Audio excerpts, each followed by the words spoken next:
Alright, the Baphomet here, bringing you yet another X and Y Wi-Fi battle, this time against the one and only Mootypwns. This one was taken from her stream.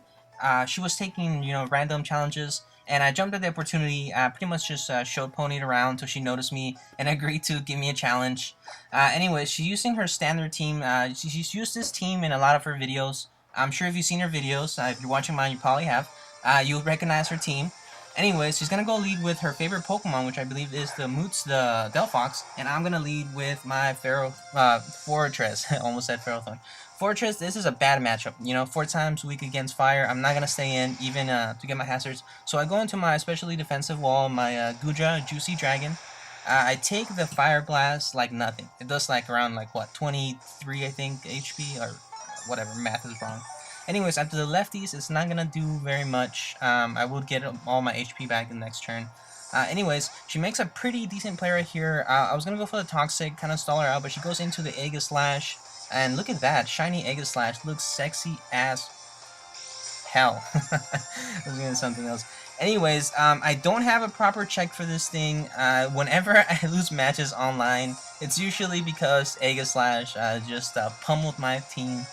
So I get a little worried. I go into my physically defensive wall, my Fortress, but she goes for the Sword Stance, and she's gonna start setting up, and that's gonna make me a little bit nervous. She's streaming. I'm gonna end up looking like a fool in front of all her viewers. And she's set up to pretty much destroy my whole team. I don't have anything that's gonna be able to either revenge kill this thing or kind of like stop it from sweeping. As you can see right here, she's gonna be able to take out my Fortress in clean 2 hits. That crit didn't matter because by next turn she would still be able to take me out. So I take the opportunity just to get a few more hazards up. It's always good to have your hazards. Plus she doesn't have a spinner, so she's not gonna be able to get rid of them. When it comes to hazards, you do want to get them up as early as you can. That way they take the most effect. Anyways, so as you can see, her Aegislash, her beautiful shiny Aegislash, is just tearing through my team. Right now it's at +4 with the 2 Sword Stances, and I try to send out my own Aegislash, kind of to start that like checkmate kind of thing, like who's gonna King Shield? Am I gonna King Shield? Are you gonna King Shield? I go for the King Shield right away. She makes a good prediction. She goes for defensive steps again, and this turn I go for the Shadow Sneak, and it turns out her Aegislash outspeeds mine. So she's going to be able to get in that Shadow Sneak before I can, and since she's at +4, that's going to take me out clean. A clean 1-hit KO. So right now, like I said, I'm in a really bad spot. I'm 2 Pokemon down. I don't have anything left to do. Like even with my Greninja resisting the hit, she's still at +4, and that's still not going to do anything. Plus, I go for the Water move, but I don't think, since she protected, I don't think that's going to kick in the Protein. Oh yeah, it did. Maybe if I would have stayed dark. My Pokemon doesn't even have Dark Pulse, which played against me on this match, as you can see, because I'm not doing anything to that Aegislash. That thing is just beasting through my team. It's just tearing it up. And she goes for the Sacred Sword. It didn't really matter. She could have gone for the Shadow Sneak, Sacred Sword. She still would have been able to knock me out with 1 hit, even if I did resist. I'm pretty sure, because Greninja has really low defenses. Anyways, I go into my Hella Juicy Dragon. By this time, I'm just expecting a clean loss. Like, I'm pretty sure she's just gonna 6-0 me. But no, my Hella Juicy survives the hit with 28 HP. Look at that. She retaliates with a Fire Blast. I was still sweating because I'm using Fire Blast, and that's a low accuracy move. And I wasn't sure if that's gonna hit or not, but that's the only thing that I had to hit it with. I could have gone for the Dragon Tail, but I don't think that. Well, maybe that would have been a smarter play, because it would have done enough damage to where she brings it back in. It probably would have died to the hazards. Anyway, she goes into her monster, Delphox. As you saw from before, my Gudra is my special defensive wall. So even at 40 HP, she goes to Psychic, and I still survive that with 7 HP, and that's crazy. And look at that, just kind of shuffle her team around. And by the way, that Delphox, next time it switches in, it's pretty much gonna be dead because all the hazards that I have up. Anyway, she goes, she gets Dragon Tailed into the Scizor. The Scizor, I think, is going to go straight for the Mega Evolution at the beginning of the turn.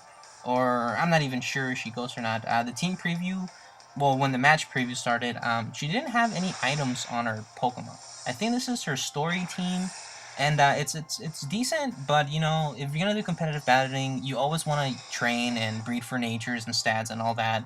But as you can see, it doesn't look like it matter because she's pretty much just wiping the floor with me. So right now, I believe I'm down to 2 Pokemon.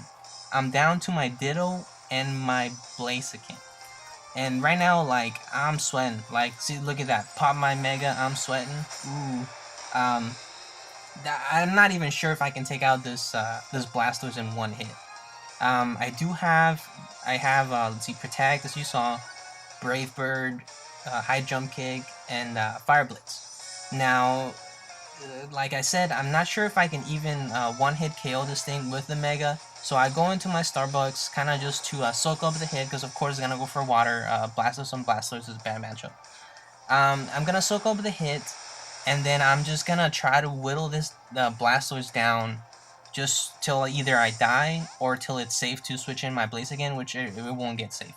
Anyways, next time that Blastoise come in, it is gonna take the hazard damage, and that will be enough for my Mega Blaziken to one-hit KO. Same with this Goodra. Even though it's gonna take that Hydro Pump, it's gonna take it very nice. Look at that. It's not even doing a dent. The only thing that matters right now is to get all her Pokemon down to where my Blaziken can one-hit KO them. Now it's pretty far-fetched. Like I said, I only have a Ditto left and the Blaziken. And I'm not gonna switch out the Ditto because there's like no safe switch for the Blaziken. Blaziken, it's not the bulkiest Pokemon, so it's just a bad idea to switch in Blaziken because I don't want to take a hit. Plus, I'm gonna need all the HP I can get because two of my 3 attacking moves have recoil damage to them. So, anyways, it's the janitor out. The last hope for mankind. Will I lose in front of her hundreds of viewers on the stream, or will he pull it through? Is the janitor gonna clean up? Let's stay tuned and find out. Let's go for the high jump kick. If you guys play Pokemon, you know the risk that high jump kick has to it. I think it's only like a 90% accuracy, and if you miss, you take half the damage that you would have dealt.